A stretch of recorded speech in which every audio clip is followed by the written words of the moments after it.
Hi friends, please subscribe to Amravati Media and press the bell icon for more latest updates.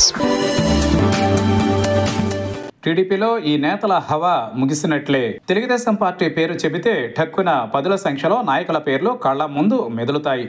అదంతా దివంగత మహానాయకుడు ఎన్టీఆర్ గొప్పదనం. అలాగే TDP అధినేత చంద్రబాబు వారికిచ్చిన ప్రోత్సాహం అని కూడా చెప్పాలి. ఏ రాజకీయ పార్టీలో లేనంత మంది సీనియర్లను, అనుభవం కలిగిన వారిని తయారు చేసిన ఒక రాజకీయ శిక్షణాలయం టీడీపీ అంటే సబబుగా ఉంటుంది.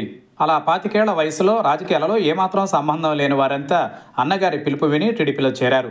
వారంతా ఎమ్మెల్యేలు, మంత్రులు అయిపోయారు. అలా వారు చూస్తుండగానే 4 దశాబ్దాల సుదీర్ఘ జీవితాన్ని కొనసాగించారు. ఎన్నో కీలకమైన పదవులు వారు అనుభవించారు. ఒక విధంగా టీడీపీలో చేరిన వారు అంతా అదృష్టవంతులే అయ్యారు. టీడీపీ అలా ఎంతో గుర్తింపు ఇచ్చింది. దానిని నిలబెట్టుకుని కొనసాగిన వారు ఈ రోజుకి పార్టీలో ఉన్నారు. అలా కాదనుకునేవారు బయటకు వెళ్లి వేరే పార్టీలలో చేరినా ఏమాత్రం రాణించలేకపోయారు. అదే టీడీపీ గ్రేట్నెస్ అని వారు గ్రహించేసరికి పుణ్యకాలం మిట్టే గడిచిపోయింది. వారి విషయం అలా ఉంచితే తెలుగుదేశంలో సీనియర్లుగా ఉన్నవారంతా ఇక రెస్ట్ తీసుకోవాల్సిందే అన్న చర్చ సాగుతోంది. గోదావరి జిల్లాల పర్యటనలో టీడీపీ జాతీయ ప్రధాన కార్యదర్శి నారా లోకేష్ పదవుల విషయం ప్రస్తావిస్తూ 2 సార్లు ఛాన్స్ పార్టీ నుంచి దక్కాక కాస్త పక్కకు తప్పుకోవాల్సిందే అని చెప్పారు. ఆయన ఈ విషయం ఒక సంకేతంగానే చెప్పారు. పైగా తన మీదనే ఆయన ఉదాహరించుకుంటూ చెప్పారు. నేనైనా, కేంద్ర మంత్రి రామ్మోహన్ నాయుడు అయినా ఇదే రూల్ అన్నట్లుగా మాట్లాడారు. నిజానికి లోకేష్ టీడీపీకి భావి వారసుడు. ఇక కేంద్ర మంత్రి రామ్మోహన్ నాయుడు అంటే యువనేత. మరి ఈ ఇద్దరు ఇంకా దశాబ్దాల రాజకీయ ప్రయాణం చేయాల్సి ఉంటుంది.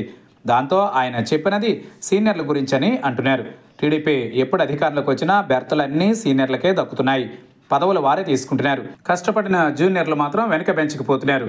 ఈసారి అలా కాకుండా ఎమ్మెల్యే టికెట్ల నుంచి, మంత్రి పదవుల నుంచి, నామినేటెడ్ పోస్టుల నుంచి ఆఖరుకు రీసెంట్గా ఎంపిక చేసిన ఒక రాజ్యసభ సీటు దాకా కొత్త వారికే ఛాన్స్ ఎక్కువగా దక్కింది. దానిని బట్టి చూస్తే లోకేష్ ఎందుకు ఈ ప్రకటన చేశారన్నది అర్థం చేసుకోవాల్సి ఉంటుంది. టీడీపీని మరింత కాలం పదిలంగా ఉంచాలంటే కొత్త రక్తాన్ని పార్టీకి ఎక్కించాలని లోకేష్ చూస్తున్నారని అంటున్నారు. అందుకే ఆయన టీడీపీలో పదవికి కోటా పెట్టారని అంటున్నారు. మ్యాక్సిమం 2 సార్లు కీలక పదవులు దక్కిన వారు ఇక వాలంటరీగా పోటీ నుంచి తప్పుకోవాల్సిందే అన్నది లోకేష్ మాటల వెనుక ఆంతర్యమని అంటున్నారు. మరోవైపు చూస్తే లోకేష్ తన ఏజ్ గ్రూప్ వారికి ఎక్కువగా ప్రోత్సహిస్తున్నారు.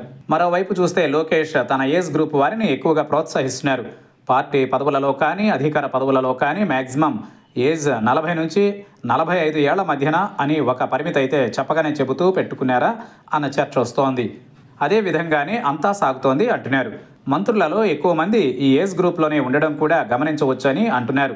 ఈ నేపథ్యంలో టీడీపీలో సీనియర్లకు స్పష్టమైన సంకేతాలైతే లోకేష్ ప్రకటనలను బట్టి చూస్తే వెళ్ళాయని అంటున్నారు. వారంతా ఇక వచ్చే ఎన్నికల గురించి కానీ, తమకు రాబోయే పదవుల గురించి కానీ కలవరపడాల్సిన అవసరం అయితే లేదని అంటున్నారు. అయితే ఈ సీనియర్లలో కొందరికి కొంత వెసులుబాటు ఉంటుందని అంటున్నారు. వారి వారసులలో సమర్థంగా పనిచేసిన వారు ఉంటే కనుక పార్టీ అసలు వదులుకోదని అంటున్నారు. దానికి ఉదాహరణగా రామ్మోహన్ నాయుడు, గౌతు శిరీష, అతిథి గజపతిరాజు సహా చాలామంది నేతల పేర్లు చెబుతున్నారు. అలాగని అందరినీ వారసులనే తెచ్చి పార్టీలో చోటు ఇవ్వడం అంటే సందేహమే అంటున్నారు.